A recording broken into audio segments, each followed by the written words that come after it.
Welcome to Wednesday, everyone. This is Nick. Chapter 7. The Sidewalk is live now. Leo's lost it all. Shop gone, loft seized, deal burned, nowhere left. He ends up on his knees outside Anchor and Iron, sobbing on the cold concrete. Silas Walsh opens the door, sees the mess, and lays it out straight. You're just like your father, weak and running.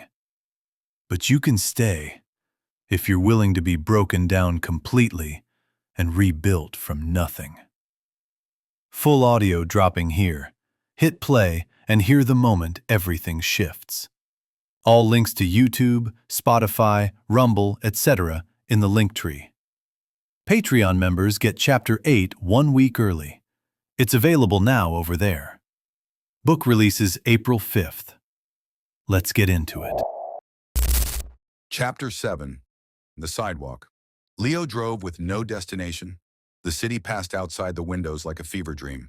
Buildings he'd conquered, streets he'd owned, corners where he'd been photographed and envied and called king. All of it meaningless now. He'd called Mills from the gas station parking lot. The detective's voice had been flat, disgusted. You're burned. The wire caught nothing we can use. Deal's off. You're on your own. Then the line went dead.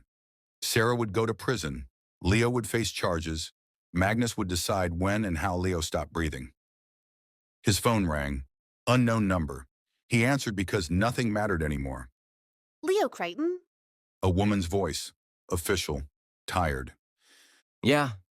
This is property management for Riverfront Lofts. Your unit has been cleared by order of asset seizure. Your belongings have been removed. Your access code has been deactivated. Any questions should be directed to...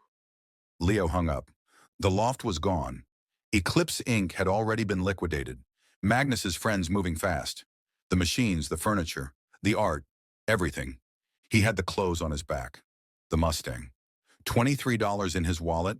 The early October wind cut through his torn jacket. The wire had left adhesive residue on his chest, sticky and obscene. He could still feel Magnus's eyes on him, cold and dismissive. You're already dead. You just don't know it yet.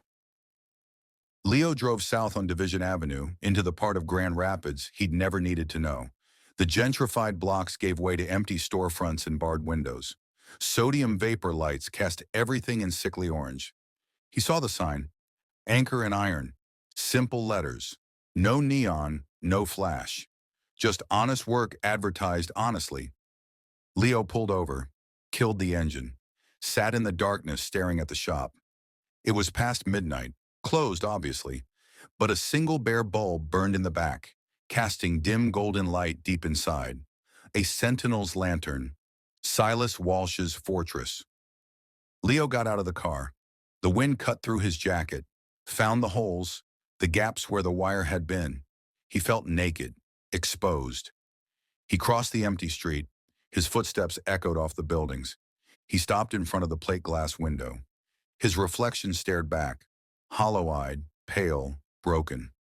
Behind the specter of his face, he could see the flash on the walls inside.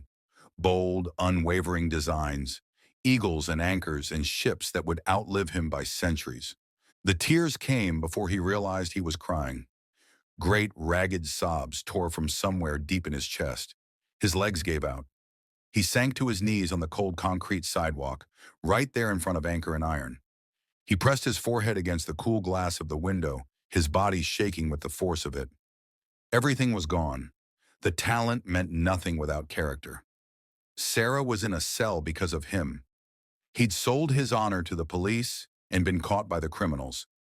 He was wanted by neither, welcome nowhere. This was the bottom, kneeling on a stranger's sidewalk at midnight, sobbing like a child. He didn't hear the deadbolt click. The door opened behind him. A shadow fell across his kneeling form. Leo looked up through blurred vision. Silas Walsh stood in the doorway, backlit by the single bulb from within. Massive frame, barrel chest, steel gray hair. He wasn't holding anything except a worn rag. His face was weathered granite, his eyes unreadable. He looked down at the wreckage of a man on his sidewalk. He saw everything, The tears, the absolute devastation, the story written in broken posture and empty hands. Silas didn't ask what happened. He didn't need to. His voice when he spoke was low and gravelly. No pity, no scorn, just statement of fact. Get off the ground. A pause. My sidewalk is clean. It wasn't an invitation, it was a command. Leo tried to move, but his legs wouldn't work. He was shaking too hard. Silas waited, patient, immovable. Finally, Leo pushed himself up. His legs trembled, barely held him. He wiped his face with his sleeve. Pathetic, childish. He stood there swaying, nowhere to go. Silas turned and walked back into the shop. He left the door open. Not an invitation, an order, and a test. Leo stepped over the threshold. The air inside was different, still, heavy with the smell of ink and green soap and history. It felt like stepping into a church. The dim light from the back cast long shadows, making the flash on the walls seem alive. Silas was at the sink in the back, scrubbing his hands with brown soap. His back was to Leo. The tattoos covering his arms and shoulders shifted as he worked. Old traditional pieces, faded but powerful. Shut the door. Silas said without turning around. Leo shut it. The sound echoed, final. Silas dried his hands on the rag, hung it on a hook. He turned to face Leo. His eyes were pale gray, sharp as razors. You're Frank Crichton's son. Leo's head snapped up. How do you? I knew your father. Silas's voice was flat, matter of fact. 20 years ago. He was a mechanic. Good hands, steady work until he wasn't. Saw him fall into a bottle and never climb out. Last time I saw him, he had that same look in his eye you got right now. That deer-in-headlights panic of a boy who just realized he's not the man he pretended to be. The words landed like blows. Leo couldn't speak. Your father ran. Silas continued. Wrapped his car around a tree out by Rockford. That's what they told you, right? That he died? Leo nodded, mute. He didn't die. He ran. Abandoned his family. Became a ghost. Silas crossed his arms. You're just like him. Same panic. Same weakness. Same coward's instinct to run when things get hard.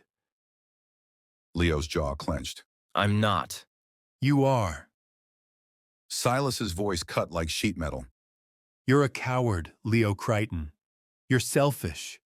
And you're weak. Your talent was a curse because you didn't have the character to hold it. He gestured around the shop.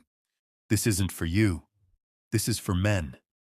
It requires discipline, humility, things you've never known.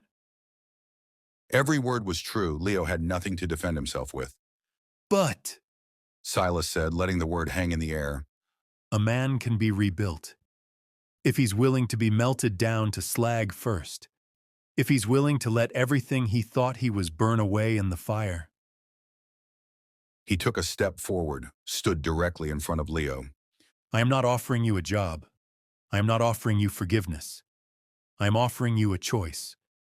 You can walk out that door right now. Get in your car. Run west. Be your father's son. Or you can stay. And I will break you. I will work you until your hands bleed and your pride is ground to dust. You will earn nothing. You will be nothing. And if, by some miracle, you survive it, you might just become something. A shadow of a man, which is still more than you are now. He paused, his eyes bored into Leo's. The choice is yours. But you decide right now. And if you decide to stay, you never look back. You understand? Leo stood in the silent, holy space of the shop. The ghost of his father hung in the air between them. The wreckage of his life lay at his feet. He thought about Sarah, in a cell, counting days, paying for his mistakes. He couldn't undo what he'd done, but maybe he could become something other than the man who'd done it. The word came out broken, barely audible. Stay. Silas nodded once.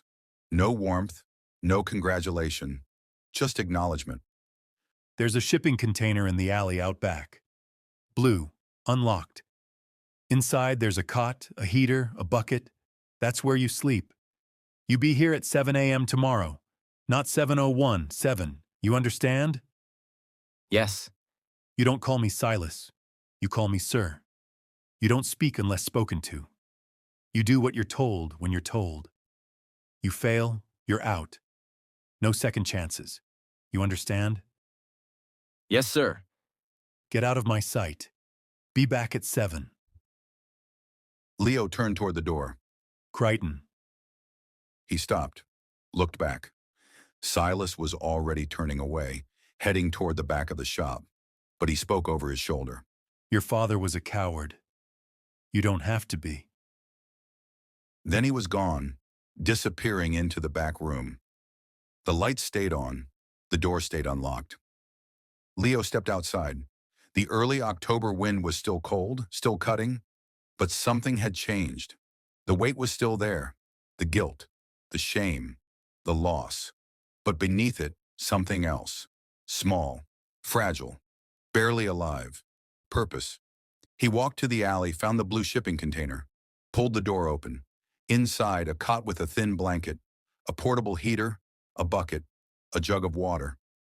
Nothing else. The walls were bare metal, the floor plywood. It smelled like rust and cold.